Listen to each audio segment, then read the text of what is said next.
باغیانو بغاوتګرانو ترمنځ اختلافات د شمال د ډوزن عطانور خبرې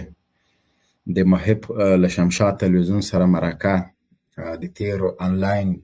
پارلمان جمهوریت او بل نم خبر کوم زه د ملل متحد انلاین منشي مقرر شوی یم تاسو به خبر نه یاستئ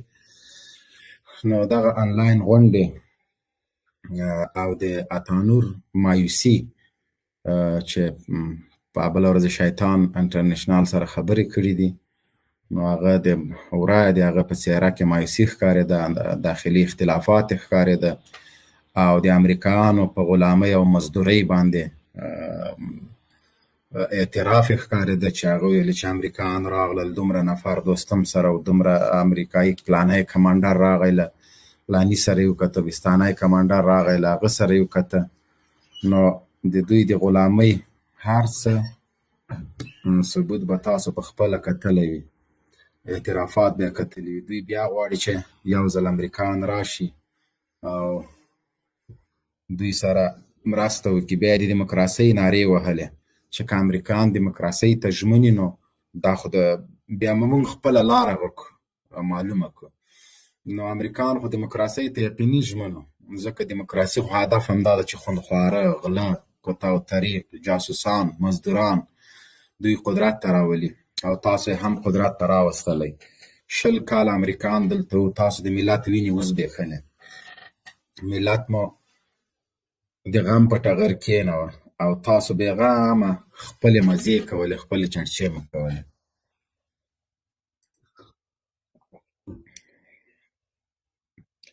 نو کله چې ملت ازادي واخیستله تاسو وتښتېدلی چالان موټر درنه په باډرونو کې پاتې سول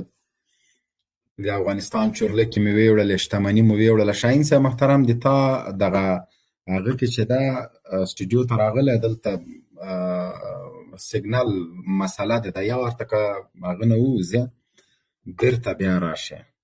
او دغسې او ته ولې ډایرکټ خپله سټوډیو ته نسې راتللی زه دا وایم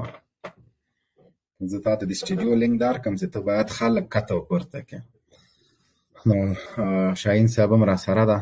په لایو خپرونه کې ده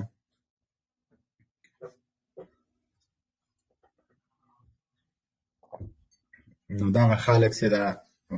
د مقاومت دویم په نامه باندې تاسو په مقاومت اول کې څه توره وکړه چې مقاومت دویم شروع کوئ تاسو په مقاومت اول کې څه شی وکړه خو مشرانو مو امریکانو ته زارۍ کوله چې غټ غټ بمونه واچوئ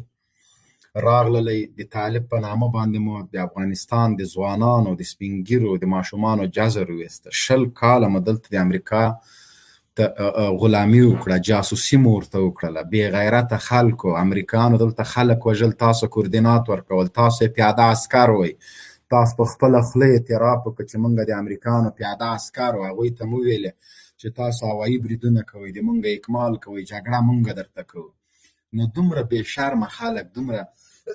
بې غیرته خلک چې په خپله غلامۍ باندې اعتراف کوئ په خپلې جاسوسۍ باندې اعتراف کوئ بیا کله چې کابل فتح کېږي تاسو یوه شپه مخکې د پاکستان د پی ای په تیارې کې لاړلی وتښتېدلی له دې هېواد نه جاسوسان مو موږ ته ویلې د پاکستان په نامه او د پنجاب په نامه جګړه مو له طالب سره کوله آخر را جګ سولی په خپله لاړلی هلته جیچکیو ته ورغللی بیا له هغه جې لاړی عراق ته دلته مو مذهبي جګړې دلته مو قومي جګړې دلته د قدرت جزیرې دا هر څه بدبختۍ تاسو دلته پرېښودلې نن هماغه عطانور جګیږي په خپله غیر ارادي اعترافات ترې نه کېږي او وایي چې موږ د امریکایانو راغلل فلانی راغی هلته یې د محقق سره وکته پلاویستانی راغی هلته یې له خلیلي سره وکته او فلانی راغی ما سره یې وکته ډالر یې راکړه پیسې